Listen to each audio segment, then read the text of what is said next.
The gunshots echoed through the Montana dusk like distant thunder as Elijah Whitaker galloped back to his ranch, the taste of dust and urgency coating his tongue. He'd ridden hard from Fort Benton, where whispers of Sioux movement near the territory borders had set the town on edge, but his mind wasn't on Indian raids. It was on the approaching spring calving season and the fence line that needed mending before the first light of dawn. It was 1876, and the Montana Territory was still wild enough to kill a man who didn't keep both eyes open. At 32, Elijah had learned that lesson well, carrying the scar across his left shoulder from the time he hadn't. The Silver Creek Ranch had been his life for 7 years now, 7 years of backbreaking work, bitter winters, and the kind of solitude that seeped into a man's bones. As he crested the final hill overlooking his land, the fading sunlight caught on something unexpected: a small, battered wagon near his cabin, its canvas torn, and one wheel listing badly to the side.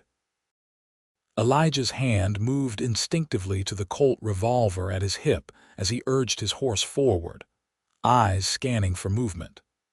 The woman appeared like an apparition from behind the wagon, her dress dusty and torn at the hem, her hands clutched protectively over the prominent swell of her belly. Even from this distance, Elijah could see she was far gone with child 7, maybe 8 months along. Their eyes met across the yard, and he saw her mouth form words he couldn't hear. Then, like a marionette whose strings had been cut, she crumpled toward the ground. Elijah was off his horse before his conscious mind registered the movement, boots pounding across the hard, packed earth as he lunged forward. He caught her just before she hit the ground, her weight surprising in its lightness despite her condition. "Madam, madam, can you hear me?" He patted her cheek gently, noting the smudges of dirt that couldn't hide her youth or the delicate bone structure of her face. Her eyelids fluttered, revealing eyes the color of summer sage. "Please," she whispered, her voice cracked from thirst. "Please don't turn me away." Elijah gathered her more securely in his arms, one hand instinctively protective over her swollen belly. "Nobody's turning anybody away," he said gruffly, already heading for the cabin. "Let's get you inside." In the fading light, he couldn't see much beyond her dark hair and the pallor of her skin. But one thing was clear: whoever this woman was, trouble had followed her to his doorstep. And something in the desperate clutch of her fingers against his shirt told him that turning her away wasn't an option, even if he'd wanted to. Penelope Drake awoke to unfamiliar sensations. A rough but clean blanket beneath her fingers, the smell of coffee brewing, and the absence of movement beneath her. After weeks of constant travel in the jostling wagon, the stillness felt almost unnatural. She opened her eyes slowly, her hand immediately finding her belly, reassured by the firm roundness and the flutter of movement within. "You're awake." The deep voice came from near the fireplace, where a tall man stood pouring coffee into a tin cup. "Was starting to wonder if you'd sleep straight through till morning." Memory returned in a rush: the broken wheel, the desperate search for help, the dizziness that had overtaken her when she'd finally spotted the ranch house, and then strong arms catching her, carrying her to safety. "How long was I?" she began, her voice raspy. "About 3 hours." He approached, offering the cup. "It's late evening now. Think you can sit up and drink this? You look like you haven't had proper water or food in days." Penelope struggled to a sitting position, one hand braced against her lower back where the ache was constant these days. "Thank you, Mr. Whitaker. Elijah Whitaker." He helped adjust a pillow behind her back, his movements efficient but careful. "And you'd be—" She hesitated, eyes darting to the door before she answered. "Penelope Drake." "Well, Miss Drake, Mrs." she corrected automatically, then flinched as if she'd made a mistake. Elijah's eyes narrowed slightly, but he nodded. "Mrs. Drake, you want to tell me what brings a woman in your condition out here alone? Fort Benton's a good 20 miles north, and there's not much else around these parts." Penelope sipped the coffee, using the moment to gather her thoughts. The bitter liquid was hot and reviving, and she realized how desperately thirsty she'd been. "I'm heading to Helena," she finally said. "My cousin lives there. The wheel broke and I couldn't fix it." It wasn't the whole truth, and from the way Elijah's eyebrow lifted slightly, he knew it too. But he didn't press. "Helena's still 100 miles west," he said instead. "That's no small journey for anyone, let alone," he gestured vaguely at her condition. "I don't have much choice," Penelope said, unable to keep the edge of desperation from her voice. Elijah studied her for a long moment, his blue eyes unsettlingly perceptive beneath the shadow of his brow. He was handsome in a weathered way, not the polished appearance of city men she was used to, but solid and substantial, with lines at the corners of his eyes that spoke of squinting against sun and wind. "Well," he finally said, "you're not going anywhere tonight. That wheel needs more than a quick fix, and you need rest and food. We'll figure the rest out come morning." Penelope wanted to protest. Every day of delay increased the danger, but exhaustion dragged at her limbs, and the baby kicked insistently, as if reminding her of her responsibility to them both. "Just for the night," she conceded. Elijah nodded and moved to the stove, where a pot simmered. "Hope you don't mind stew. It's not fancy, but it's filling. At this point, Mr. Whitaker, anything that isn't hardtack would be a miracle." The small joke surprised her. It had been so long since she'd felt anything close to humor. A hint of a smile touched his lips as he ladled stew into a bowl. "Then prepare for a miracle, Mrs. Drake." As he handed her the bowl, their fingers brushed, and Penelope felt an unexpected jolt of awareness. She attributed it to her vulnerability, to the relief of finding help when she'd nearly given up hope. Nothing more. But as she ate the simple but hearty stew, she couldn't help watching Elijah move around the cabin, the confident economy of his movements, the breadth of his shoulders as he stoked the fire, the gentleness of his hands that belied his rugged appearance. For the first time in months, Penelope felt something like safety. She knew better, of course. Safety was an illusion she couldn't afford to believe in. But for tonight, with the howling Montana wind outside and the warm glow of the fire within, she would allow herself this small comfort. Elijah watched the pregnant woman from the corner of his eye as he went about evening chores. He'd given her his bed, the only proper one in the cabin, and would take the pallet near the fire tonight.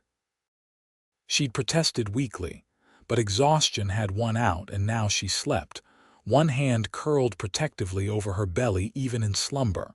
Something about her story didn't add up. A woman in her condition, traveling alone across Montana territory. No husband, no family escorting her. The wagon had been nearly empty of provisions. She'd been traveling hard and light, like someone running rather than journeying. And there was the matter of the wedding ring, or rather, the pale band of skin on her finger where one had recently been removed. None of his business, he reminded himself as he checked the door latch one final time. Whatever trouble followed Penelope Drake, it would move on with her in the morning. He'd fix her wagon wheel, point her toward Helena, and that would be the end of it. But as he stretched out on his pallet, listening to her soft, even breathing across the room, Elijah couldn't shake the feeling that nothing about this situation would be so easily resolved. Morning brought clarity in the harsh light of day. Penelope's wagon was in worse shape than she'd realized, not just the wheel, but a cracked axle that would take at least 2 days to repair properly. "I can't stay that long," she insisted, standing in the yard with her arms wrapped around herself despite the mild spring air. I need to keep moving." Elijah straightened from his examination of the wagon's underside, wiping his hands on a rag. "Unless you plan to sprout wings, Mrs. Drake, you're not going anywhere until this is fixed. And attempting it with a bad repair would only strand you miles from help, possibly when that baby decides to make its appearance." Color drained from her face. "The baby isn't due for another month." "First ones often come early," he said, then added at her surprised look, "I grew up with 5 sisters and helped deliver more than a few calves.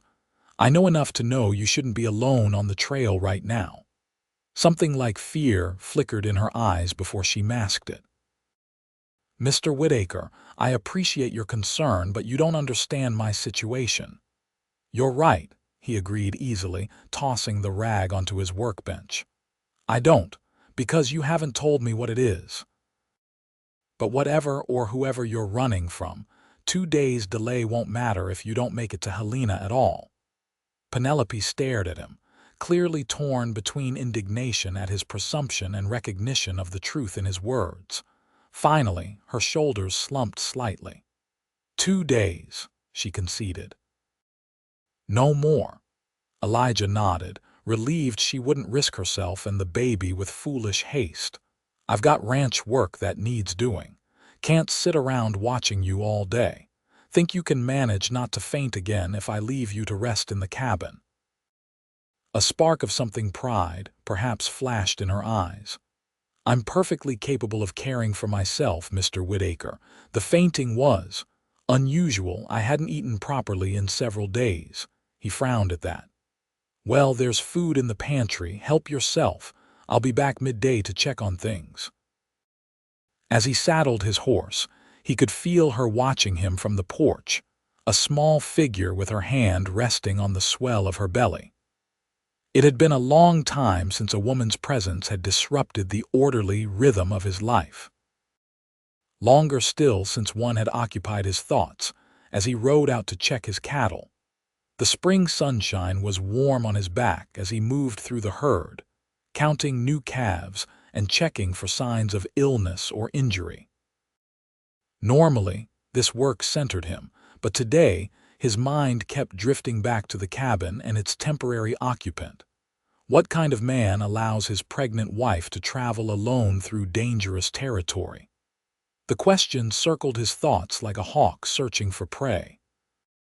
Either her husband was dead, or he was the kind of man Elijah's father would have called less than worthless. Either way, Penelope Drake carried more burdens than just the child beneath her heart. By midday, when he returned to the cabin, he'd resolved to keep his curiosity to himself. Her secrets were her own, and in 2 days she'd be gone from his life. But that resolution wavered when he found her in his vegetable garden, kneeling awkwardly as she pulled weeds from between the emerging plants. "What do you think you're doing?" he called, swinging down from his horse. Penelope looked up, shading her eyes against the sun. "Earning my keep," she replied simply. "You've been neglecting these tomato plants." "Because I've been busy with a few thousand acres and 300 head of cattle," he retorted, striding over. "You shouldn't be kneeling in the dirt in your condition." She rose with difficulty, one hand braced against her lower back. "My condition doesn't make me an invalid, Mr. Whitaker, and I've never been one to accept charity without offering something in return." Standing this close, Elijah could see the smudge of dirt on her cheek, the tendrils of dark hair that had escaped her simple bun, and the stubborn set of her jaw. Something about the picture she made proud and determined despite her circumstances stirred an unexpected admiration. "It's not charity," he said more gently. "It's being a decent human being. But if you're determined to help, there's mending that needs doing. Previous occupant of this place wasn't much for sewing." The hint of a smile touched her lips. "Previous occupant meaning you." "I'm handier with a branding iron than a needle," he admitted. "Come inside. I'll show you what needs fixing and then you can rest while I work on your wagon." Inside, as he gathered torn shirts and socks with holes, Penelope moved around the kitchen with unexpected efficiency, putting together a simple meal of bread and cold meat. "You didn't have to do that," he said when she placed a plate before him. "As I said, I pay my debts." She sat across from him, her own plate more modestly filled. "And cooking is the least I can do. Your cupboards are shockingly bare of anything resembling proper food, Mr. Whitaker." "Elijah," he corrected. "If you're going to criticize my pantry, you might as well use my given name." She hesitated, then nodded. "Elijah, and you may call me Penelope if you wish." It was a small concession, but it felt like the lowering of a drawbridge. As they ate, he found himself telling her about the ranch, how he'd come west after the war, worked cattle drives until he'd saved enough to buy this place, the challenges and satisfactions of building something from nearly nothing. "You've done this all alone?" she asked, genuine interest in her voice. "Hire hands for the busy seasons. Rest of the time it's just me," he shrugged. "Suits me fine." "Does it?" She studied him with those perceptive green eyes. "No family back east missing you, parents passed years back? Sisters all married with their own concerns?" He hesitated, then added, "There was someone once." She decided ranch life in Montana wasn't the future she had in mind. Penelope nodded, understanding in her expression. "It takes a certain kind of woman to embrace this life. The isolation, the hardships. The freedom," he added. "Don't forget that part." Something complicated passed across her face. "Freedom," she repeated softly, almost wistfully. Then she straightened, as if shaking off a troubling thought. "Well, I should start on this mending if I'm to finish before my wagon is ready." Elijah recognized the deliberate change of subject but didn't press. Instead, he helped her gather what she needed, then headed back outside to continue work on the wagon. As he labored through the afternoon, he found himself glancing toward the cabin windows, where he could occasionally glimpse Penelope moving about. It had been a long time since his home had held a woman's presence. Longer still since he'd wanted it to. That evening, Penelope insisted on cooking a proper meal, using supplies she'd found in his root cellar that he'd nearly forgotten existed. The stew she prepared filled the cabin with savory aromas that reminded him of his mother's kitchen from childhood. "This is good," he said after his first few bites. "Real good." A pleased flush colored her cheeks. "It's nothing special, just properly seasoned.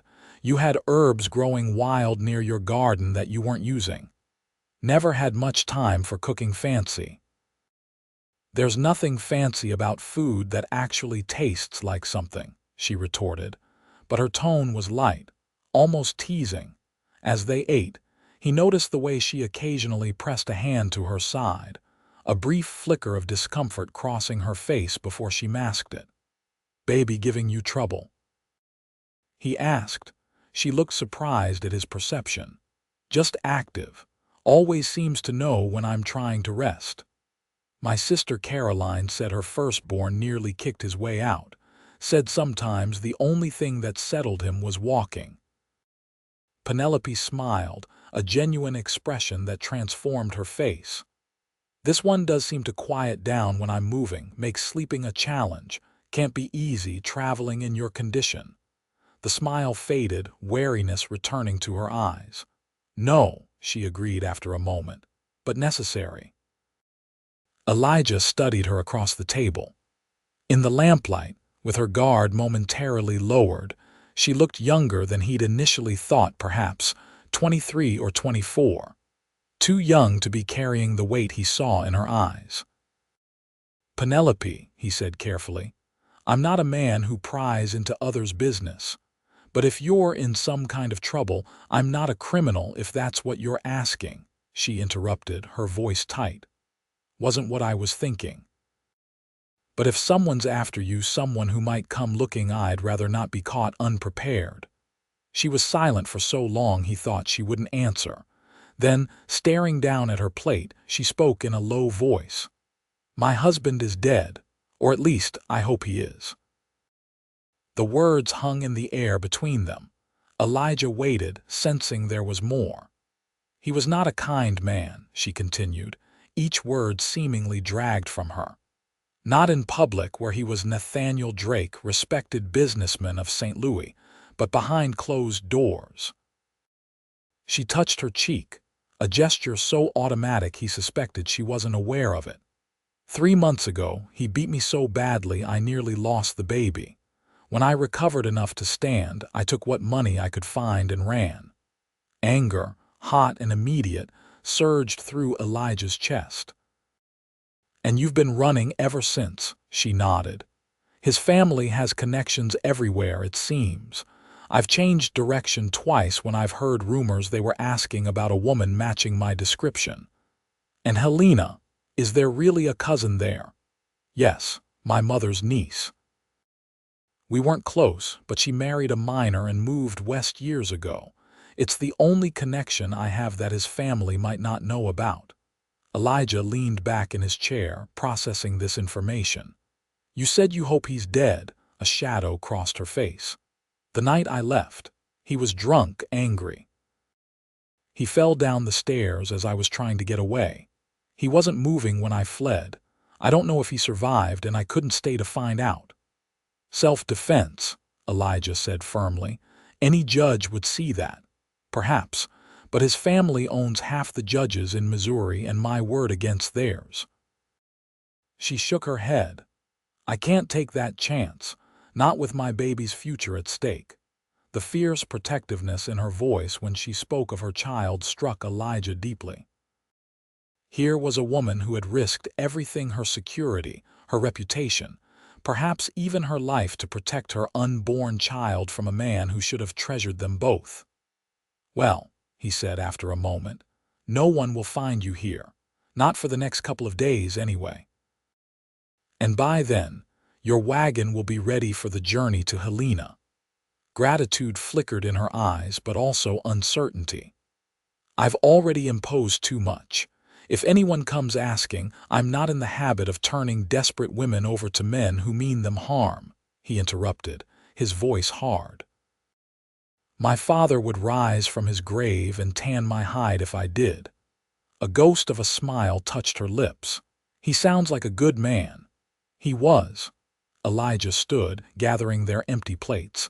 "Now you should get some rest. Baby or no baby, you look ready to drop from exhaustion." As he turned toward the wash basin, he felt her hand touch his arm lightly. "Thank you, Elijah," she said softly. "Not just for the repairs or the shelter, but for believing me." The simple touch of her fingers on his sleeve shouldn't have affected him as it did. But Elijah found himself hyper-aware of the contact, of her nearness, of the scent of sage that seemed to cling to her dark hair. "Get some rest, Penelope," he said, his voice rougher than he intended. "Tomorrow's another day." As she withdrew to his bedroom, Elijah stood at the wash basin longer than necessary, trying to make sense of the complicated emotions stirring within him. Compassion, certainly. Anger at the man who had mistreated her. But there was something else too, something he hadn't felt in a very long time. Interest. Attraction. The dangerous beginnings of care, none of which had any place in this temporary arrangement. In 2 days, Penelope Drake would be gone from his life, continuing her journey to whatever future awaited her in Helena, and he would return to the solitary existence he'd built for himself. It was better that way. Safer. But as he laid out his bedroll near the fire, listening to the soft sounds of her preparing for bed in the next room, Elijah couldn't quite convince himself of that truth. Dawn broke clear and cool, the spring light dappling through the cabin windows. Elijah had risen before first light, as was his habit, and gone to check on his nearest cattle. When he returned, he found Penelope already up, her hair neatly braided, wearing one of his old shirts over her dress as she cooked breakfast. "Hope you don't mind," she said, gesturing to the shirt. Keeps my dress cleaner. The sight of her in his clothing stirred something possessive in him that he immediately tamped down. It's fine, he said, hanging his hat on the peg by the door. Smells good in here. Just cornbread and eggs, simple fare. Nothing simple about hot food I didn't have to cook myself. He washed up at the basin, acutely aware of her moving around his kitchen as if she belonged there. As they ate, he outlined his plans for the day. Need to finish that axle repair, which means heating metal in the forge. Takes time to get it right. You should stay inside, rest. I've been thinking, she said, setting down her coffee cup. I could help with other things around the place while you work on the wagon. I noticed your pantry needs organizing and those curtains are practically falling apart. Elijah frowned. You don't need to earn your keep, Penelope. Told you that yesterday. It's not about that. She met his eyes directly. Keeping busy helps, keeps my mind off things, and I'd rather be useful than sit around feeling like a burden. Something in her expression, a mixture of pride and vulnerability, made it impossible to refuse her. All right, he conceded, but nothing too strenuous. That baby comes early because you've been hauling water or some such, and I'll never forgive myself. A small smile curved her lips. I promise to be careful. I have no desire to deliver this child anywhere but in Helena with a proper doctor nearby. Good. He stood, suddenly awkward. Well, I'll be in the forge if you need anything. Throughout the morning, as Elijah worked the forge's bellows and hammered the hot metal into shape, he found his attention continually drawn to the cabin. Through the windows, he could see Penelope moving about, hanging freshly washed curtains, sweeping, organizing his meager belongings with an efficiency that transformed the space. By midday, when she brought him cold water and a plate of food, the interior of his cabin had undergone a remarkable change. The sparse furnishings gleamed with polish, the windows sparkled in the sunlight, and the haphazard collection of objects he'd accumulated over the years had been arranged with purpose and care. You didn't have to do all this, he said as they sat in the shade of the porch to eat. I wanted to, she replied simply. It's a good cabin, solid, just needed a woman's touch. The words hung between them, laden with implications neither was ready to address. Elijah cleared his throat. How's the baby today? Penelope's hand moved to her belly in that now familiar protective gesture. Active. I think it knows we're moving on soon, getting restless. Like its mother, he observed, earning a small smile from her. Perhaps, though sometimes I wonder what it would be like. She trailed off, looking out across the rolling grasslands of the ranch. What would be like? She shook her head. Nothing, just foolish thoughts. Elijah wanted to press, to understand the wistfulness in her voice, but something held him back. Instead, he asked, would you like to see more of the ranch this afternoon? I need to check the north pasture. Could take the wagon be easier on you than horseback? Surprise and pleasure lit her face. I'd like that very much.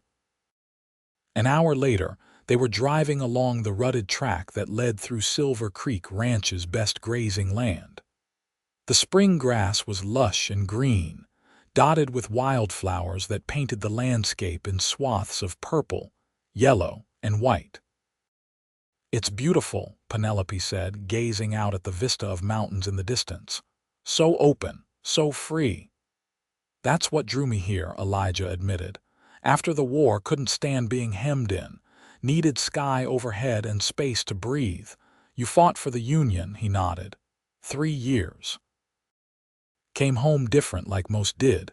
Couldn't settle back into the life I'd had before. So you came west. Took the long way around. Worked cattle drives, ranch jobs, saved every penny. Found this place 7 years ago when the original homesteader gave up and headed back east. His loss, my gain. You've built something remarkable here, she said, genuine admiration in her voice. Pride warmed him. Still building. Plan to double the herd in the next few years. Maybe add sheep, though don't tell any other cattlemen I said so." Penelope laughed, the sound bright and unexpected. "Your secret is safe with me." They crested a hill, and the valley beyond opened up before them, where a stream cut through stands of cottonwood and aspen. Several dozen cattle grazed peacefully, some with young calves at their sides. "Spring calving went well this year," Elijah said as he halted the wagon in a shady spot. 27 new calves, all healthy." "They're beautiful," Penelope said, watching a calf frisk around its mother. "So full of life." Something in her tone made him glance at her. Tears shimmered in her eyes, though she blinked them away quickly. "Sorry," she murmured. "Expecting a child makes one sentimental about new life, I suppose. No need to apologize." He hesitated, then added, "Must be hard facing motherhood alone." She was silent for a long moment. "Yes," she finally said, "but better alone than with what I left behind. Your husband," Elijah stopped, unsure if he should continue. "Was cruel from the beginning," she finished for him. "I just didn't recognize it until it was too late. He was charming in public, generous with gifts. My father thought the match was advantageous. The Drake family had wealth, connections. But not kindness. No, not kindness." Her hand drifted to her cheek again, that unconscious gesture that spoke volumes. "The first time he struck me was 3 months after the wedding. He apologized profusely, blamed business stress, brought flowers for days. The second time, the apologies were shorter. By the 5th time, there were no more apologies, just explanations of how I had provoked him." Fury rose in Elijah's chest. "No man has the right to raise his hand to his wife." "Ever. Many would disagree with you," Penelope said softly. "The law gives a husband many rights over his wife, too many." "The law isn't always right." "No." She looked at him directly, her green eyes searching his face. "It isn't." Something passed between them in that moment, a recognition, perhaps, of shared values despite their different backgrounds. Elijah found himself wanting to reach for her hand, to offer comfort through touch, but restrained himself. "When he found out about the baby," Penelope continued, "I thought things might improve.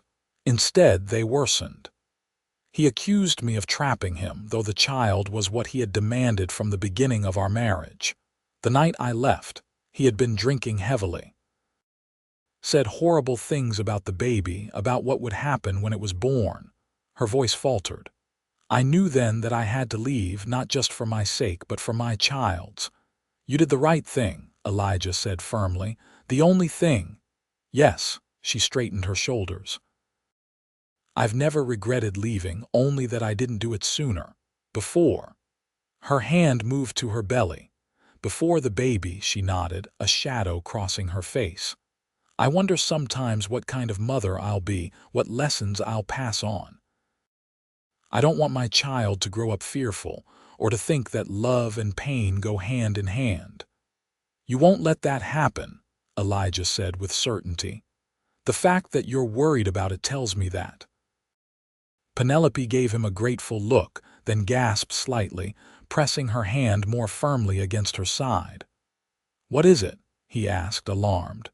"Nothing to worry about," she assured him. "Just a particularly strong kick. This little one has quite the forceful personality already." Without thinking, Elijah reached out, then stopped himself. "May I?" Surprise flickered across her face, followed by something softer. "Of course." She took his hand and placed it on the side of her belly. For a moment, there was nothing. Then he felt it, a decisive push against his palm, as if the baby were reaching out to make its presence known. "Well, hello there, little one," he murmured, a sense of wonder washing over him. Penelope's breath caught, and when he looked up, her eyes were filled with an emotion he couldn't quite name, but it sent a jolt through him, a recognition of something important transpiring between them. Reluctantly, he withdrew his hand. "Strong," he managed to say. Going to be a fighter like its mother, she blushed faintly. I've never thought of myself as strong. Then you haven't been paying attention, he said simply. The moment stretched between them, fragile and significant. Then a distant roll of thunder broke the spell, and Elijah looked up to see dark clouds gathering on the western horizon. Storm coming, he said, reluctance in his voice. We should head back. As they drove back toward the ranch, the wind picked up, carrying the scent of rain. The first heavy drops began to fall as they reached the cabin, and by the time they had unhitched the horse, the storm had unleashed its full fury. Inside, as lightning illuminated the windows and thunder shook the walls, Elijah built up the fire to ward off the sudden chill. Penelope moved about the kitchen, preparing a simple supper as if she had done so in this cabin for years rather than days. Quite a storm, she commented as a particularly loud crash of thunder rolled overhead. Spring storms can be fierce out here, he agreed, adding another log to the fire. Good for the land, though. Brings life. As they ate by lamplight, with rain lashing the windows and thunder rumbling in the distance, Elijah was struck by the strange domesticity of the scene. How natural it felt to share his table, his home, with this woman. How the cabin, which had always been merely shelter to him, now felt like something more. Penny for your thoughts, Penelope said, breaking into his reverie. The childhood nickname slipped out before he could consider it. Penny, she colored slightly. My father used to call me that. No one has in years. Suits you, he said. Better than Mrs. Drake. I won't be Mrs. Drake much longer, she said quietly. Once I reach Helena, I plan to use my maiden name again. Penelope Davies, he repeated, testing the sound of it. Fresh start. Yes, for both of us. Her hand rested on her belly. Another comfortable silence fell between them as they finished the meal. As Penelope rose to clear the dishes, Elijah noticed her wince slightly. Back bothering you, she nodded. Just the usual aches, nothing concerning. My sister used to say that a warm compress helped. Have some clean cloths I could heat by the fire. Gratitude softened her features. That would be wonderful, thank you. As Elijah prepared the warm compress, he found himself wondering what it would be like if Penelope weren't leaving tomorrow. If the domestic scene they created tonight could continue breakfast conversations, working side by side, evenings by the fire. Dangerous thoughts, he knew. She was running from one life, heading toward another. His ranch was merely a temporary shelter, nothing more. But as he helped position the warm cloth against her lower back, as he felt her relax under his touch, Elijah couldn't help wishing for things that had no business being wished for. The storm continued through the night, bringing driving rain that turned the yard to mud and delayed Elijah's final work on the wagon. By mid-morning, though the rain had stopped, the forge was too wet to fire safely. Might take an extra day to finish, he told Penelope as they stood surveying the sodden landscape. Ground needs to dry out before I can work the forge properly. She nodded, but he noticed the tension that returned to her shoulders. I understand. It can't be helped.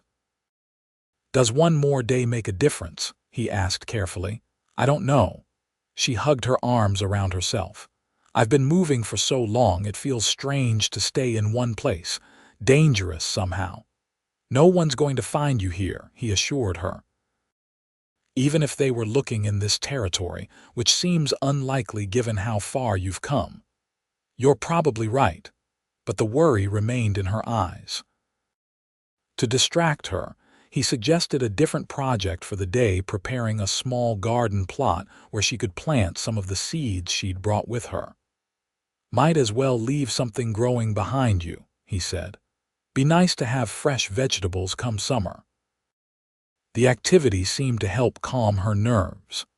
As they worked the soil together, Penelope spoke more freely about her past, her childhood in a small town outside St. Louis, Her mother who had died when she was 16. Her father who had seen marriage to Nathaniel Drake as security for his daughter's future. He didn't know, she said as she carefully placed bean seeds in the furrows Elijah had dug. About Nathaniel's true nature. He wouldn't have wanted that for me, despite the financial advantages. No father would, Elijah agreed, thinking of his own father's fierce protectiveness toward his sisters. What about your family? She asked. You mentioned sisters, 5 of them. All older, all bossy, he said with a fond smile. Mother died when I was 12. Father raised us all, ran the farm in Pennsylvania until his heart gave out the year before the war started. And your sisters, scattered now. Caroline's in Ohio with her husband and 4 children. Mary went to California with her doctor husband. Elizabeth married a banker in Chicago. The twins, Anne and Abigail, both married local boys and still live near our old home place.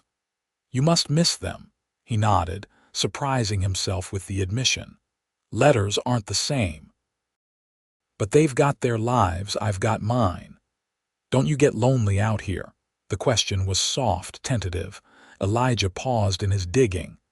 Used to tell myself I preferred solitude. After the war, after Julia left, seemed easier to be alone. Julia. Woman I thought I'd marry before I came west. She wanted city life, fine things. Can't blame her for that. And now, Penelope's eyes held his, searching. Do you still prefer solitude? The question hung between them, weighted with possibility. Before Elijah could formulate an answer, a distant sound caught his attention, hoofbeats approaching from the direction of the main road. Instantly alert, he straightened, hand moving toward the pistol he wore even when working around the ranch. Get inside, he said quietly. Now. Fear flashed across Penelope's face, but she obeyed without question, moving swiftly toward the cabin despite her awkward gait. Elijah positioned himself between the approaching rider and the cabin, hand resting on his gun. As the horse and rider came into view, however, he relaxed slightly. It was Tom Jenkins, who owned the trading post 10 miles south, a man Elijah had dealt with fairly for years. Whitaker, Jenkins called as he drew closer. Thought I might find you here. Jenkins, Elijah acknowledged with a nod. What brings you out this way? The older man dismounted stiffly, leading his horse the last few yards. Passing along news and checking on folks after that storm, creeks running high down my way. We weathered it fine here. What news? Jenkins removed his hat, wiping sweat from his brow. 2 items of interest. First, Army's been through, warning about Sioux moving north of their reservation. Nothing to worry about this far west, but thought you should know. Elijah nodded. Appreciate the warning. And the second, this one's stranger. Had a man through the trading post yesterday, well-dressed city type with 2 rough-looking companions, asking about a woman traveling alone, pregnant woman. Jenkins glanced toward the cabin, his sharp eyes missing nothing. Offered good money for information. Elijah's expression remained neutral, though his heart rate accelerated. That's so, MMM. Said she was his sister in a delicate condition, run off in a state of confusion, worried about her health and the babies. Jenkins studied Elijah's face. Didn't sound right to me.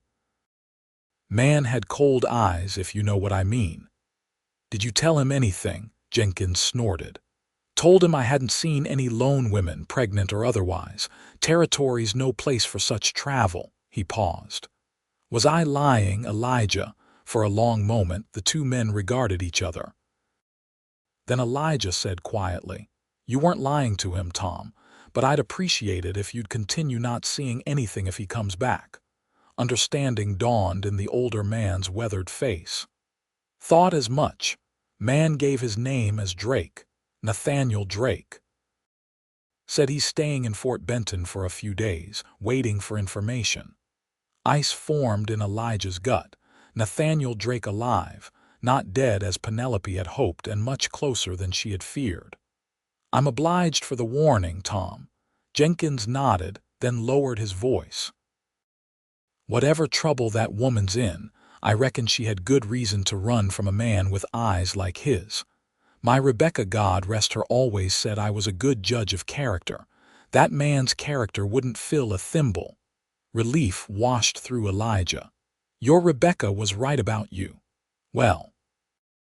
Jenkins settled his hat back on his head. "I'll be moving on.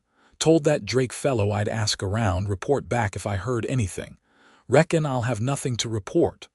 "Reckon not," Elijah agreed. "Safe travels, Tom."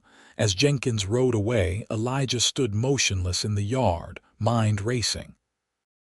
Nathaniel Drake was alive, in Fort Benton, and actively searching for his wife. The relative safety Penelope had found at Silver Creek Ranch was more tenuous than either of them had realized. When he entered the cabin, he found Penelope standing by the window, one hand pressed against her mouth, the other protectively over her belly. From her pale face and wide eyes, he knew she had overheard at least part of the conversation. "He's alive," she whispered. "And he's here. In Montana." Elijah crossed to her, taking her trembling hands in his. "Listen to me, Penelope. He doesn't know you're here. Jenkins didn't tell him anything, and he won't. But he's looking, and he's so close." Fear made her voice unsteady. "I have to leave now, tonight." With a half-repaired wagon and a storm-washed trail, you wouldn't make it 5 miles. He held her gaze intently. "We need to think this through carefully." "There's nothing to think through if he finds me," her voice broke. "You don't understand what he's capable of." "I understand enough." Elijah's voice hardened. "And I'm not letting you ride out alone into danger. That's not happening." Surprise flickered across her face at the vehemence in his tone. "What choice do I have?" "Several," he said, mind working rapidly. "First, you stay here. I'll double the watch, keep an eye on the approach road. If anyone comes, there are places to hide on the property." She shook her head. "I can't put you at risk. If Nathaniel found out you were harboring me, second option," he continued, ignoring her protest. "We leave together. I have a hunting cabin up in the hills about a day's ride. Remote. We could go there until the danger passes. Together." The words seemed to catch in her throat. "Elijah, your ranch can manage without me for a few days." He squeezed her hands gently. "Third option is the riskiest but might be the smartest. We continue as planned, finish repairing your wagon, and you head to Helena. But not alone. I'll go with you." Penelope stared at him, confusion and something else, hope, perhaps battling in her eyes. "You would do that?" "Leave your ranch, escort me all the way to Helena." "In a heartbeat," he said, the truth of it surprising even him. "Ranch will be here when I get back. Main concern now is keeping you and that baby safe." Tears welled in her eyes. "Why? Why would you do this for someone you barely know?"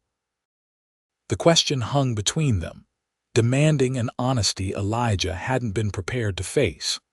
But the fear in her eyes, the protective curve of her hand over her unborn child, and the courage that had brought her this far alone, all of it, moved something deep within him. "Because in 3 days," he said quietly, "you've reminded me what it means to care about someone other than myself. Because that baby deserves a chance at life without fear. Because," he hesitated, then committed to the truth. "Because when I think about you leaving, continuing alone, it feels wrong in a way I can't explain." A tear slipped down her cheek, which he brushed away gently with his thumb. The simple touch seemed to create a current between them, an awareness that had been building since the moment he caught her falling form in his yard. "Elijah," she whispered, his name a question and an answer all at once. "We'll figure this out," he promised. "Together. But right now, I need to get that wagon ready as quickly as possible. We need options, and we need them soon." She nodded, visibly gathering her strength. "What can I do to help?" Pack what supplies we might need for any of these possibilities. Food, clothing, essentials, and rest when you can. I have a feeling we'll need all our strength in the days ahead." As he turned to go, her hand caught his. "Elijah."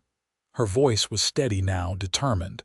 "Thank you, not just for the help, but for believing there's a future worth fighting for."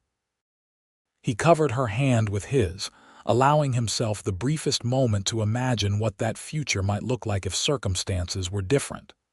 "There is," he assured her, "and we're going to make sure you reach it." The rest of the day passed in focused preparation.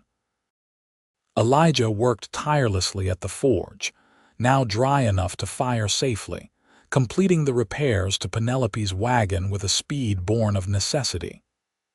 Inside, she packed provisions, mended travel clothes, and prepared food for the journey whichever direction it might take. By nightfall, the wagon stood ready. Elijah had reinforced it beyond the basic repairs, ensuring it would withstand whatever rough trails lay ahead.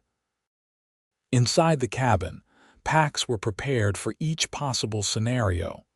The journey to Helena, a retreat to the hunting cabin, or a defense of the ranch itself. Over a simple dinner, they discussed their options again, weighing the risks of each. "Drake will stay in Fort Benton for at least another day or two, waiting for Jenkins to report back," Elijah reasoned. "That gives us a small advantage." "What if we took a different route to Helena?" Penelope suggested. "Not the main trail, but a longer path that avoids Fort Benton entirely." "Possible, but riskier in other ways.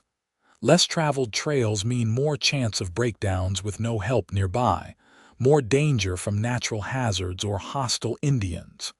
She sighed, rubbing her lower back absently. "No perfect answers, are there? Rarely are in life," he agreed.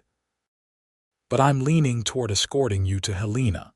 Get you safely to your cousin, which was your plan all along.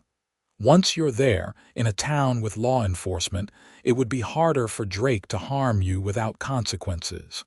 Penelope nodded slowly. "That makes sense." "And then you could return to your ranch." Something in her tone made him look at her more closely. "That was always the plan, wasn't it? Get you safely to Helena." "Of course," she said, though her eyes dropped to her plate. "I never expected anyone's help this far." "Certainly never expected," she stopped abruptly. "Never expected what?" he pressed gently. When she looked up, vulnerability shone in her eyes.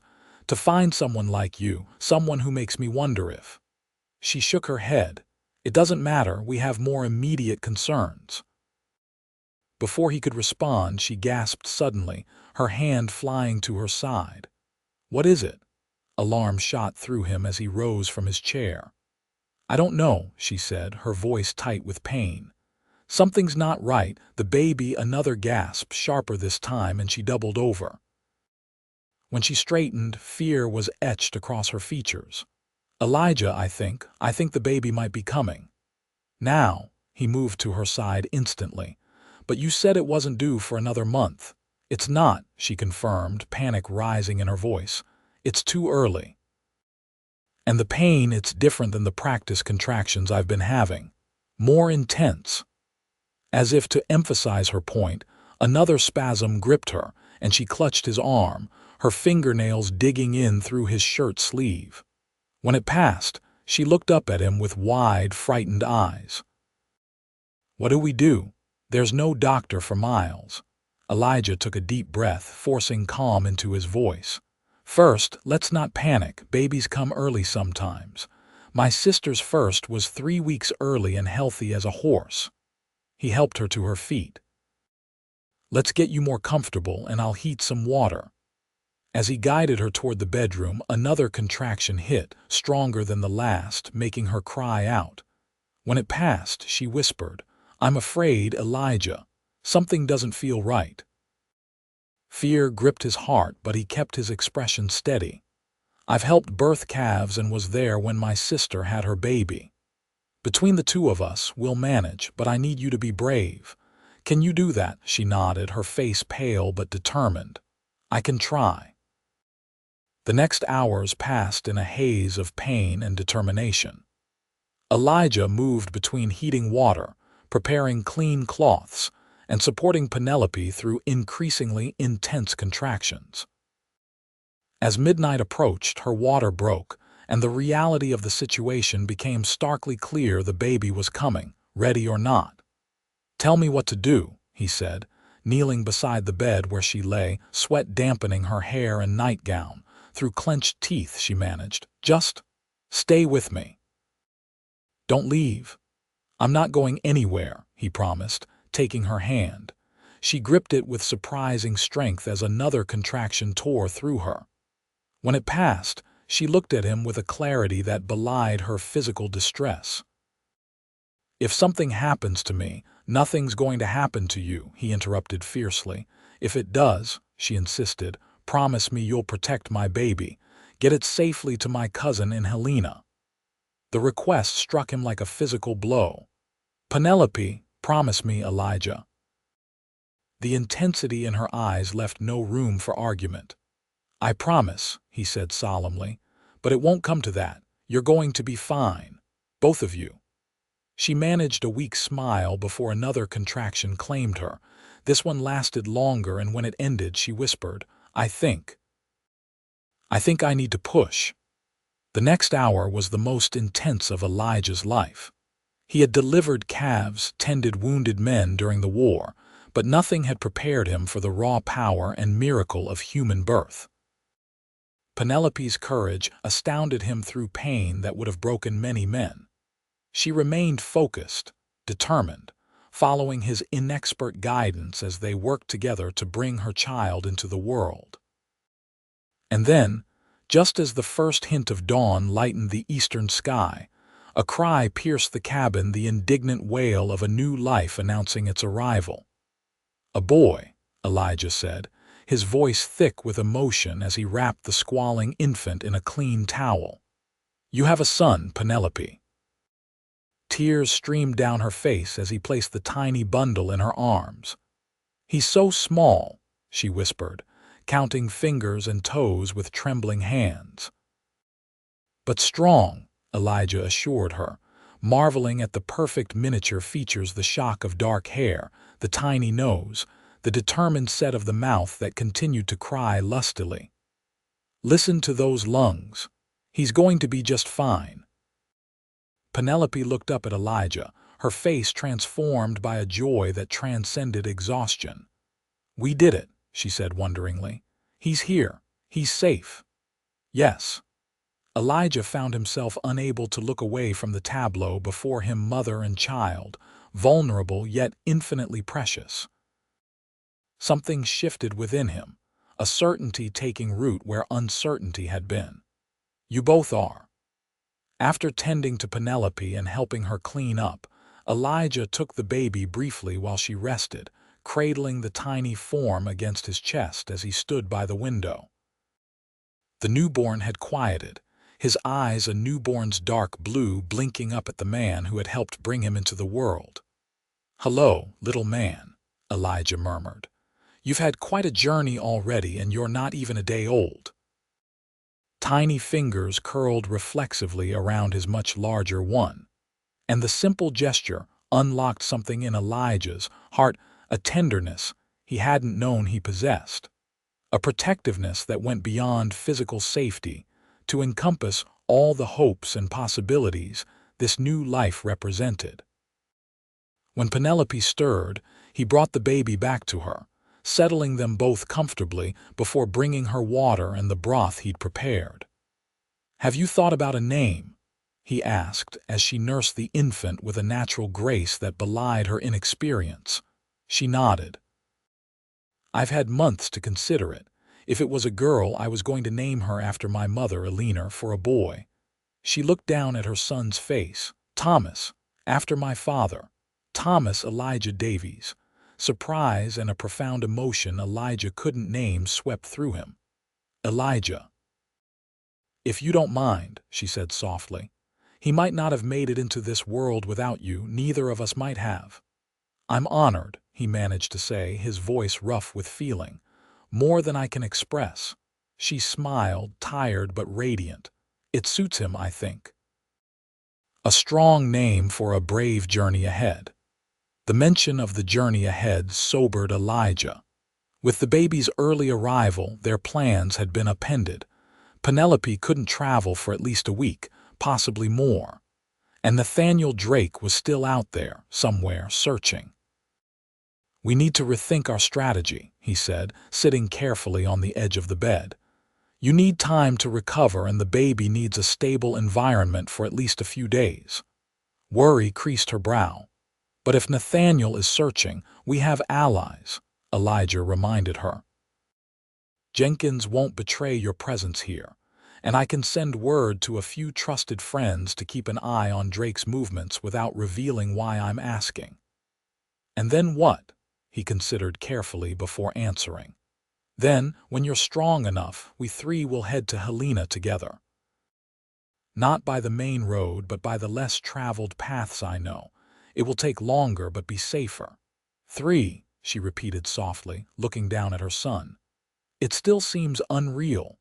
Yesterday I was alone, running from a past that wouldn't let go. Today—" She lifted her gaze to Elijah's face. "Today I have a son, and a friend who has done more for me than anyone in my life." "More than a friend, Penelope," he said before he could stop himself. "If you'll allow it." Understanding dawned in her eyes, followed by a complex emotion, hope tempered by fear, longing shadowed by past pain. "Elijah, she faltered. "My situation is complicated now, more than ever. I know that." He reached for her hand, covering it with his own. "I know the timing is all wrong. I know you've been hurt, betrayed by the man who should have protected you above all others. I know you have a new life to build, a son to raise." He paused, gathering courage. "But I also know that in these few days, something has happened between us that I can't explain away. And I'm not asking for promises or commitments. I'm just asking that you don't close the door on possibilities." Tears filled her eyes, but they weren't tears of sorrow. "I thought I'd never trust again," she whispered. "Never feel safe with any man, and then you caught me when I fell, and everything I thought I knew changed." "For me too," he smiled gently. "I thought I was content alone. Turns out, I was just waiting without knowing what I was waiting for." The baby stirred between them, making small, mewling sounds that reminded them both of more immediate concerns. Elijah stood, knowing Penelope needed rest and privacy. "We'll talk more later. You both should sleep while you can." As he moved toward the door, her voice stopped him. "Elijah," he turned back. "Yes, that door on possibilities, it's open, terrifyingly so." The simple admission filled him with a quiet joy. "Rest now," he said softly. "I'll be right outside if you need anything." As Elijah closed the bedroom door, he leaned against it for a moment, overwhelmed by the events of the night and the emotions they had unleashed. In the space of a few days, his solitary existence had been transformed. The empty rooms of his life, which he had convinced himself were filled enough with work and purpose, now seemed hollow by comparison to what they might contain. But there were practical concerns to address before he could allow himself to dwell on possibilities. Taking a sheet of paper from his desk, he penned a brief note to Tom Jenkins, asking him to monitor Drake's movements in Fort Benton without raising suspicion. He needed to know if the man was expanding his search or preparing to move on. After sealing the letter, Elijah stepped outside into the dawn light. The world seemed somehow different, sharper, more vivid, as if he were seeing it through new eyes. The ranch that had been merely his livelihood now represented something more: a haven, a future, a place where a family might thrive. A family. The thought both exhilarated and terrified him. Was he ready for such responsibility? Could he be the kind of man that Penelope and her son needed: steady, protective, nurturing? The questions circled as he tended to necessary chores, preparing the ranch for what might be several days of divided attention. By mid-morning, He had arranged for a young cowhand from a neighboring ranch to ride the letter to Jenkins, and sent word to another neighbor to keep an eye on his cattle for a few days, in exchange for similar help the previous winter. When he returned to the cabin, he found Penelope awake, the baby sleeping peacefully beside her. She had managed to change into a clean nightgown and had attempted to bring order to her hair, though tendrils still escaped the loose braid. "How are you feeling?" he asked, setting a fresh pitcher of water on the bedside table. "Tired, sore." Her smile belied the complaints. "Happier than I've ever been." "And the little one?" "Perfect," she said, gazing down at her son. "He's been sleeping mostly, woke once to eat." Elijah nodded, relieved. Despite the early arrival, the boy seemed strong and healthy. "I've sent word to Jenkins about our situation, carefully worded, of course, and arranged for some help with the ranch for a few days." Gratitude softened her features. "You're putting your life on hold for us." "Not on hold," he corrected gently. "Just making room in it for what matters more." The words hung between them, laden with meaning neither was quite ready to fully address. Penelope broke the charged silence. "I've been thinking about what happens next, about Helena." "We have time to plan," he assured her. "You need at least a week to recover before traveling." She nodded, then said hesitantly, "What if?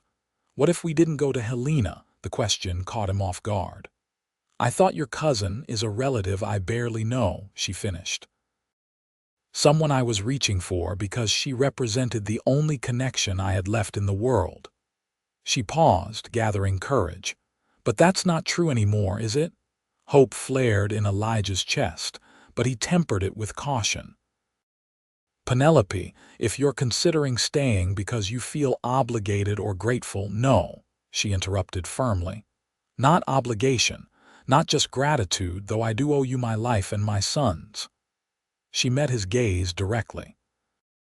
"I'm considering staying because, when I think about leaving, it feels like tearing something vital.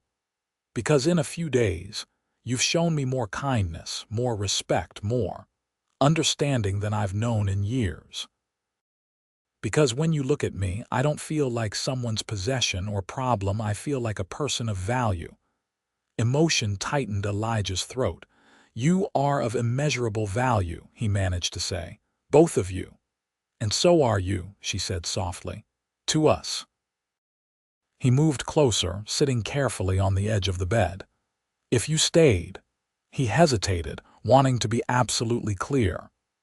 "If you stayed, it would be as free as you were heading to Helena. No obligations, no expectations, just possibility. The chance to see if what started between us might grow into something lasting. And if it doesn't, then you'd still have a friend who would help you reach whatever destination you choose, whenever you choose it."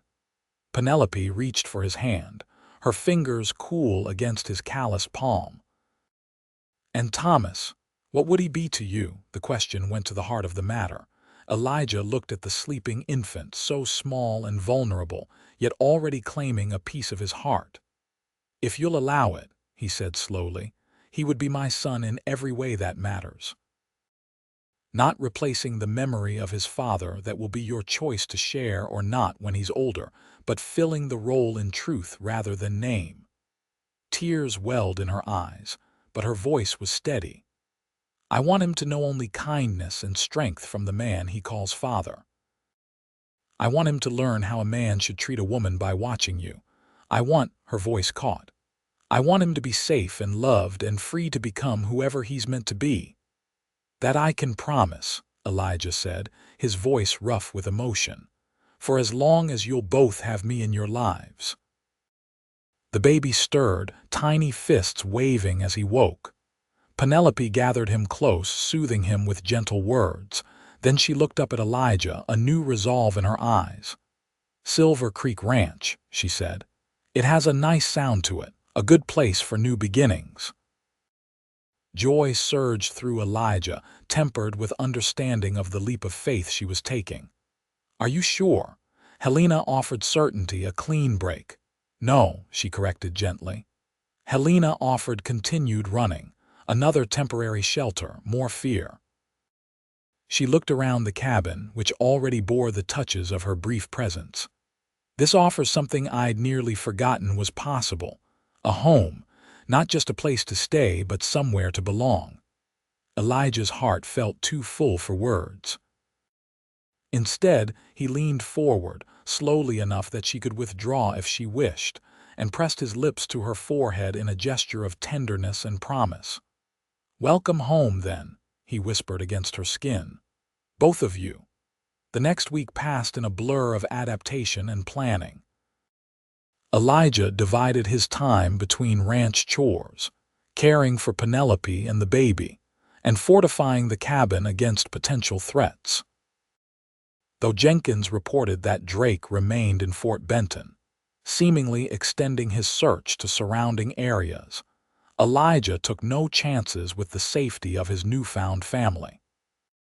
Penelope recovered her strength more quickly than either had expected, determined to contribute to the household, even in her limited capacity. By the fourth day, she was up for short periods, nursing Thomas and directing Elijah in the preparation of more substantial meals than he'd ever managed on his own. On the evening of the fifth day, as they sat together on the porch watching the sunset, Thomas sleeping peacefully in the cradle Elijah had hastily constructed, Penelope broached the subject they'd been circling. "We need to consider legalities," she said, her practical nature asserting itself. "If Nathaniel ever finds us, he won't," Elijah interrupted, more fiercely than he intended. "If he does," she continued gently, "he has legal rights as my husband and Thomas's father, rights that could override any arrangement we make between ourselves." Elijah's jaw tightened. "The law isn't always just." "No," she agreed, "but it is powerful. We need to think beyond hiding. We need to establish a life that can withstand scrutiny if it comes." She was right, he knew. The fragile happiness they'd found existed in a bubble of isolation. If they were to build a true future together, they needed more solid foundations. "What do you suggest?" he asked. "A divorce," she said plainly. "It's possible to obtain one based on cruelty, though it would mean revealing myself, testifying in court." "That would tell him exactly where to find you." "Yes." She twisted her hands in her lap. "But hiding forever isn't living, Elijah, and I want Thomas to grow up free, not looking over his shoulder." He covered her restless hands with one of his. "There might be another way. I know a judge in Helena, honest man, fought in the war with me. He might be willing to hear your case discreetly, maybe even issue preliminary orders protecting you and Thomas while the divorce proceedings move forward." Hope brightened her eyes. "You think that's possible? Worth trying." He squeezed her hand gently. "And in the meantime we could." He hesitated, suddenly uncertain. "Could what?" she prompted. "Courage," he reminded himself. The same courage she'd shown fleeing her past, giving birth in wilderness conditions, choosing to stay rather than run again. "We could make our own commitment," he said. "Not legally binding yet, but real to us. A promise between ourselves that when you're free, we'll make it official before God and community." Understanding dawned in her eyes. "You're proposing." "Inelegantly," he admitted with a rueful smile. "But yes. I'm asking if you'll consider becoming my wife, Penelope. Not today or tomorrow, but when the path is clear, when you're ready." She was silent for a long moment, her expression thoughtful. Then she turned to face him fully. "You should know that I'm not the same woman who married Nathaniel Drake at 19. I'm warier, less trusting. I have nightmares sometimes and fears that may never fully disappear. I'm not asking for perfection," he said softly, "just for the chance to walk beside you however the road winds." "And I'm a mother now," she continued. "Thomas will always be my first priority, my greatest responsibility. As he should be. As he would be for me too, if you'll allow me that privilege." Tears shimmered in her eyes. "You make it sound so simple." Not simple, he corrected. Clear. Different things entirely. He took both her hands in his. I love you, Penelope. I didn't expect it, wasn't looking for it, but there it is. I love your courage, your resilience, your gentle heart that somehow survived terrible treatment without turning hard. I love the way you've transformed this cabin into a home in just days. I love watching you with Thomas, seeing the fierce protectiveness and boundless tenderness you show him. A tear slipped down her cheek, which he brushed away with his thumb. You don't have to answer now, he added. Take all the time you need. But Penelope shook her head, a smile breaking through her tears. I don't need time, she whispered. I need you, both of us do. She glanced toward the sleeping baby. Yes, Elijah. Yes to the promise now. Yes to marriage when it's possible. Yes to building a life together, whatever challenges come. Joy surged through him, and he gathered her gently in his arms, mindful of her still healing body. When their lips met for the first time, it was a kiss of promise and hope, tender, unhurried, the beginning of a conversation rather than its culmination. As they separated, Penelope rested her head against his shoulder, her body relaxed in a way he hadn't yet seen. I never thought I'd feel safe again, she murmured. Never thought I'd trust a man enough to let him close. You've given me back possibilities I thought were lost forever. You did the same for me, he said, his cheek against her hair. Made me realize how empty this place was before you came. How much I was missing without knowing it. They sat together as twilight deepened into night, the vast Montana sky ablaze with stars. Thomas stirred in his cradle, making the small sounds that preceded waking, and Penelope moved to tend to him. As she lifted the baby, cradling him against her breast, she looked up at Elijah with a smile that held all the promise of their future. Our beginning, she said simply. And in those two words, Elijah found everything he hadn't known he was searching for. 3 days later, a letter arrived from Tom Jenkins that changed their careful plans. Nathaniel Drake had left Fort Benton abruptly, but not before bribing or threatening someone for information. He was headed south directly towards Silver Creek Ranch. We have maybe a day, Elijah said grimly, reading Jenkins' warning. Less if he's pushing hard. Fear flashed across Penelope's face as she clutched Thomas closer. How could he know? Jenkins says one of Drake's men was asking specific questions about ranches in the area. Someone must have mentioned my place. Elijah's mind raced through options. We need to move, now. The hunting cabin, she suggested, remembering their earlier discussions. He shook his head. Too isolated if there's trouble. We need to head for Helena, immediately reach my friend Judge Wilson before Drake catches up to us. The next hour passed in a flurry of activity as they packed essentials for the journey. Elijah harnessed his strongest team to Penelope's repaired wagon, which he'd reinforced and partially enclosed for better protection against the elements. Inside, he created a padded nest for Thomas and a comfortable seat for Penelope, still regaining her strength. We'll take the high trail, he explained as they loaded the last provisions. It's rougher going but less traveled. With luck, we can reach Helena in 3 days. As Penelope settled into the wagon, Thomas sleeping peacefully in his makeshift cradle beside her, Elijah surveyed the ranch one last time. He'd worked 7 years building this place, and now he was leaving it with no certainty of return. But looking at Penelope, and the baby his family now in all but legal formality, he knew without doubt that he'd made the right choice. Some things were worth more than land and cattle. Some treasures couldn't be measured in acres or dollars. Ready? He asked, climbing onto the driver's seat. Penelope reached for his hand, squeezing it briefly. With you? Yes. The journey proved more arduous than anticipated.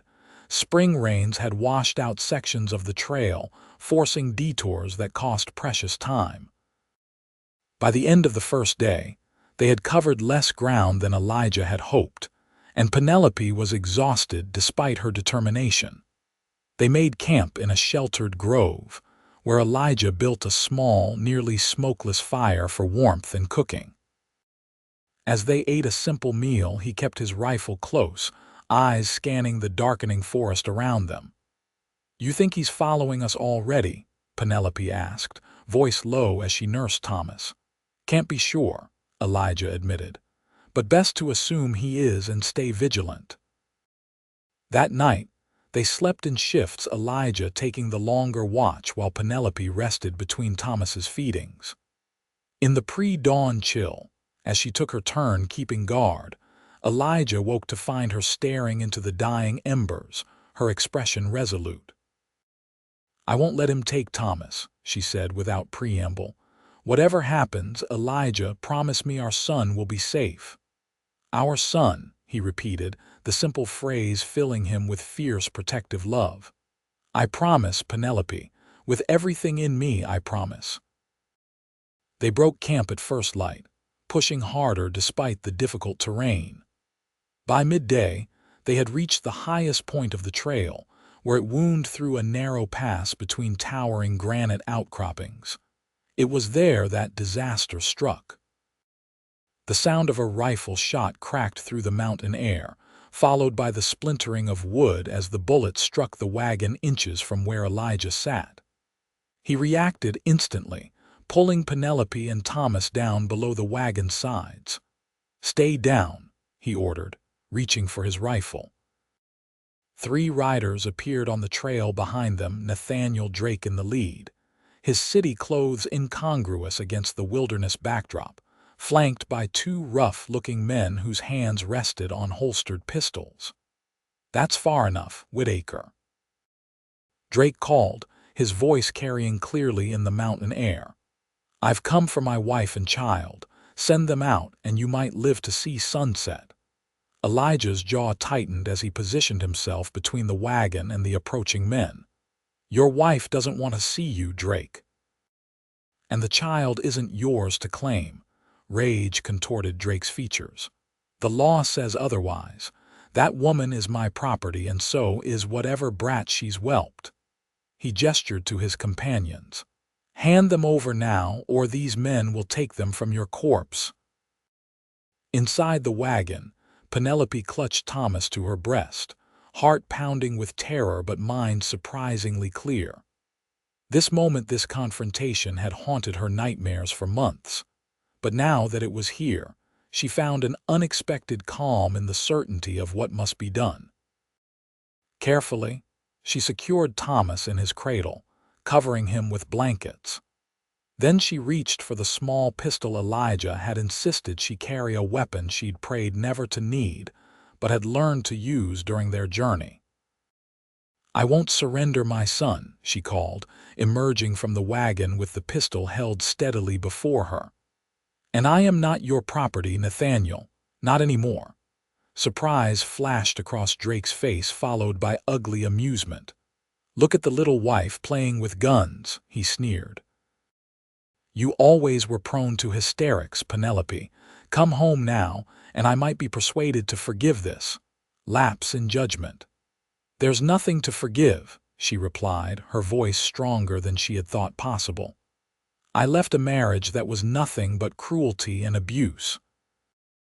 I've begun a new life, a better one, with a man who knows the meaning of honor and kindness." Drake's expression darkened. "You hoard yourself to this rancher while carrying my heir." Elijah's hands tightened on his rifle. "Choose your next words carefully, Drake, or what?" Drake laughed humorlessly. "You're outnumbered, outgunned, and when I bring my wife and child back to civilization, who do you think the law will side with? A respectable businessman or a backwoods nobody who seduced another man's pregnant wife?" "The law might surprise you," came a new voice from behind Drake and his men. All heads turned to see 5 riders approaching from the direction Drake had come, Tom Jenkins in the lead, accompanied by 4 armed men, including the local sheriff. "Jenkins," Elijah breathed, relief washing through him. "How?"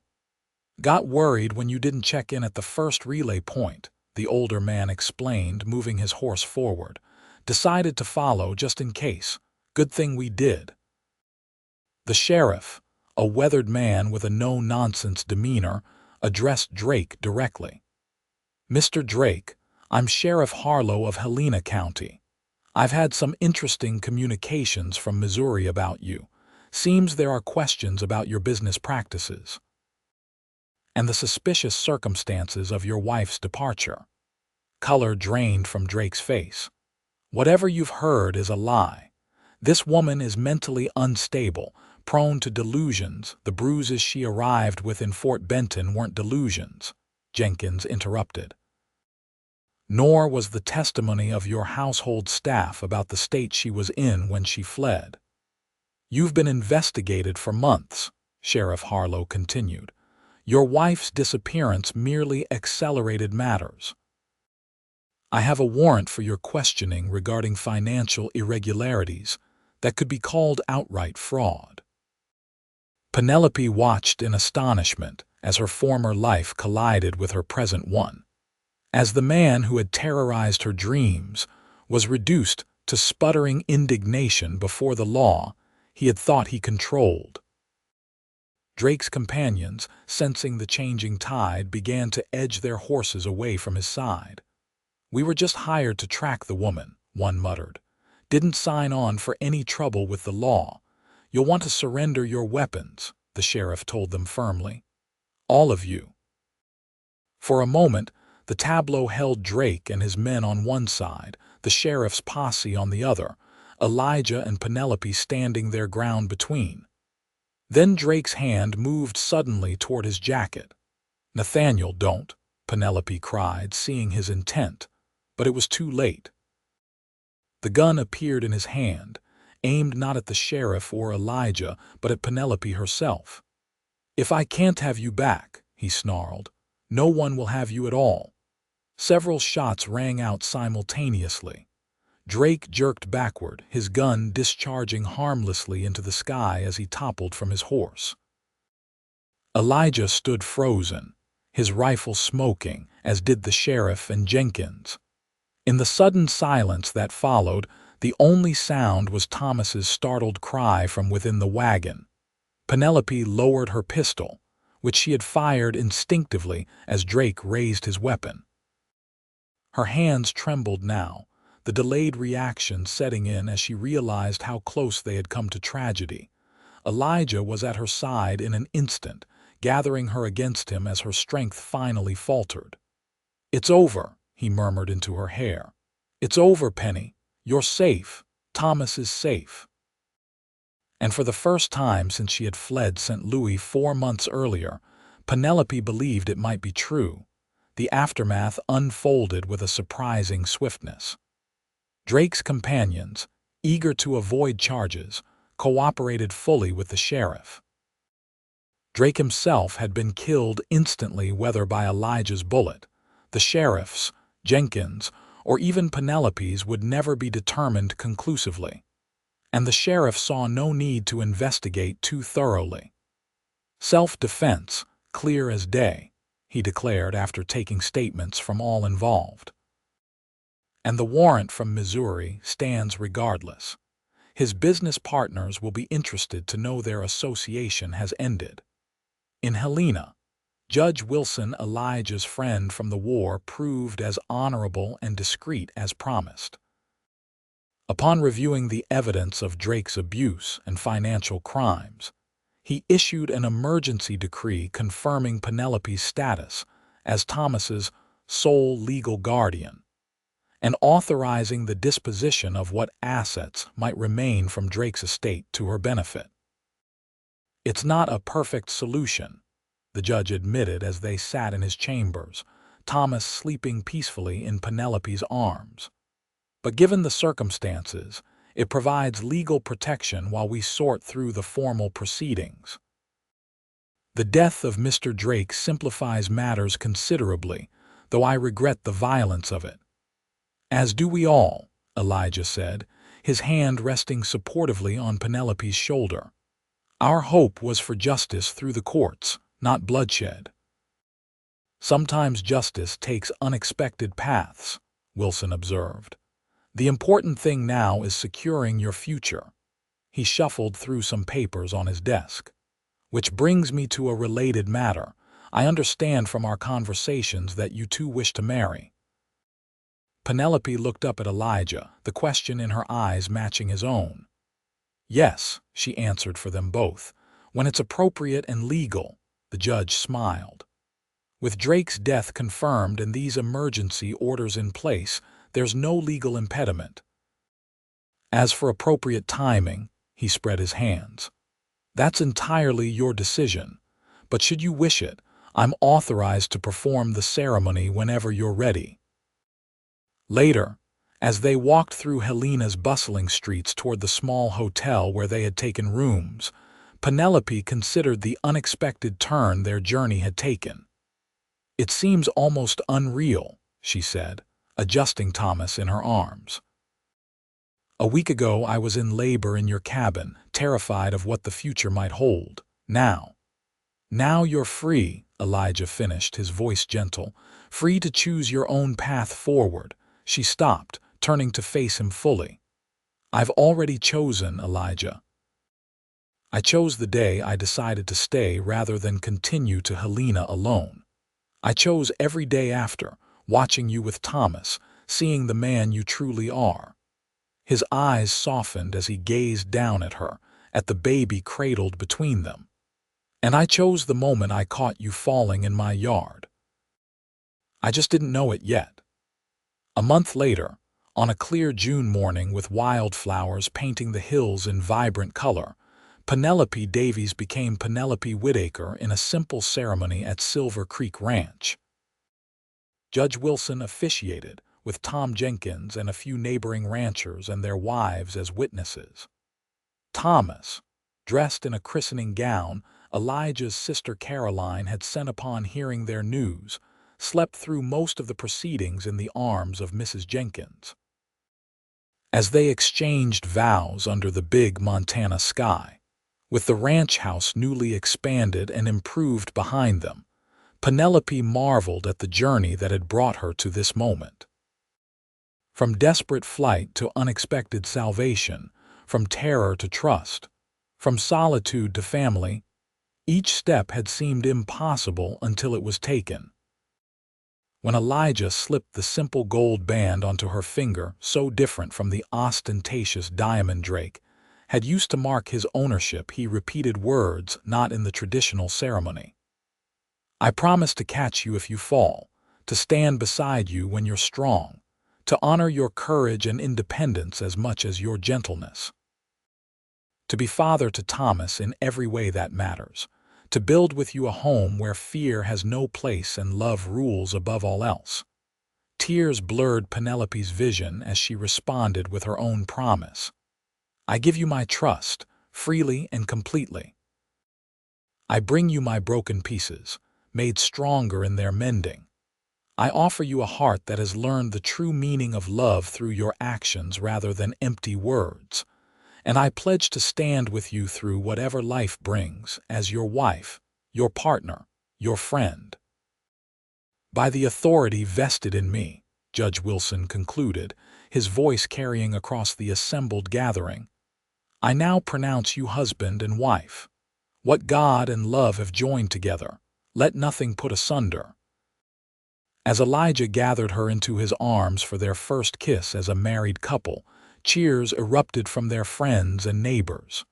When they separated, both laughing and tearful, Mrs. Jenkins brought Thomas forward, placing him in Elijah's arms with a smile. Your family, she said simply. Complete at last. That evening, after the guests had departed, and Thomas had been settled in his new cradle in the nursery Elijah had built, the newlyweds stood on their porch watching the sunset paint the western sky in shades of gold and crimson. Happy, Mrs. Whitaker? Elijah asked, his arm around her waist. Beyond words, she replied, leaning into his embrace.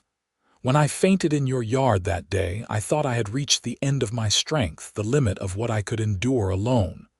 And now—" She turned in his arms, framing his beloved face between her hands. "Now I know that strength comes in many forms. Sometimes it's endurance. Sometimes it's courage to take a different path. Sometimes it's being willing to trust again, to fall knowing someone will catch you." "Always," he promised, bending to kiss her with a tenderness that still took her breath away. "For all our days." As twilight deepened into night, they moved inside to the home they had built together, not just the physical structure of wood and stone, but the deeper foundation of love, trust, and shared purpose that would sustain them through the years to come.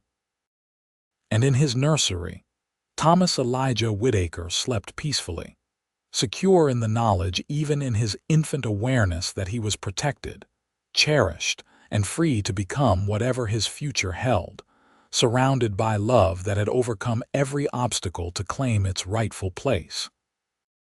Epilogue: Fort Benton, Montana Territory, spring 1883. The town had changed in the 7 years since Penelope had first passed through it, desperate and alone. New buildings lined the main street. The steamboat landing bustled with increased commerce, and signs of growing prosperity were evident everywhere. Elijah guided their wagon through the busy thoroughfare, Thomas sitting proudly beside him on the driver's bench, while Penelope held their 3-year-old daughter, Eleanor, on her lap. In the back of the wagon, their younger son James, not quite 2, dozed against the packages they had come to town to collect. "Can we see the steamboats, Pa?" Thomas asked eagerly, his dark hair so like his mother's ruffling in the spring breeze. "That's the plan," Elijah confirmed with a smile. "After we pick up the supplies and visit Dr. Monroe." Penelope caught her husband's glance, a private communication passing between them. The visit to the doctor wasn't for any of the children, but to confirm what Penelope suspected, that a 4th Whitaker would be joining their family by winter.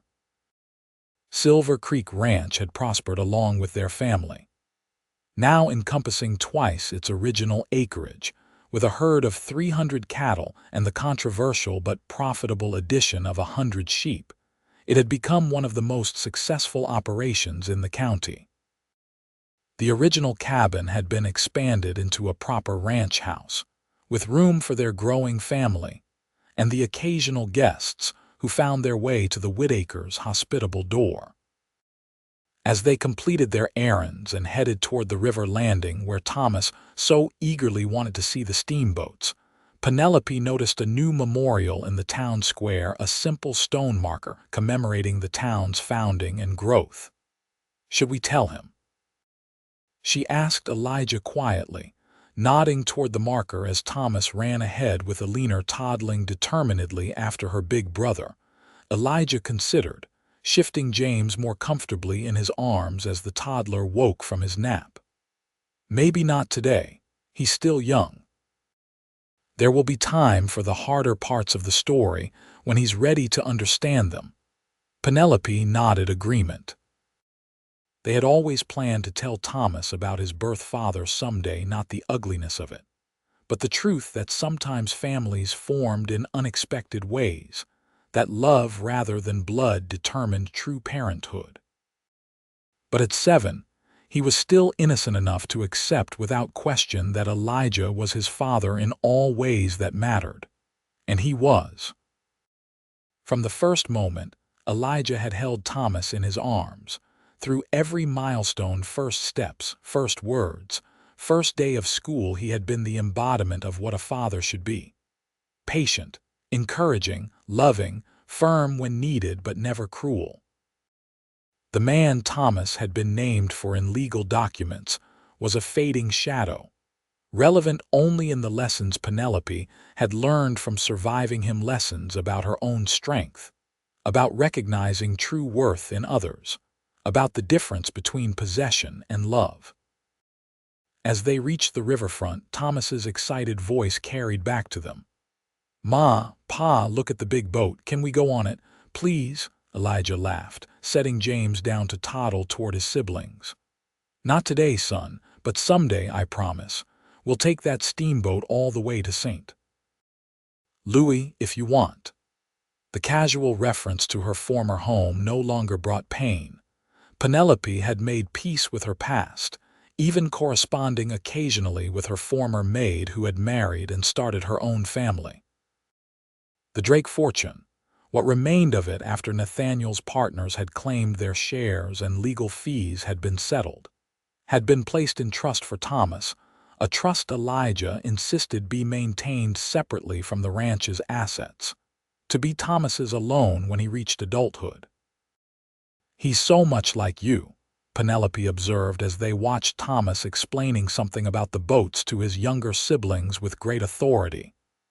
"The way he cares for Alina and James, his curiosity about everything, his kindness." "He has your determination," Elijah countered, slipping an arm around her waist. "And your eyes. Those are definitely your eyes looking back at me when he's trying to negotiate staying up past bedtime." She leaned into him, savoring the solid warmth of his presence. "We've built something wonderful, haven't we? Not just the ranch, but this, our family, our life.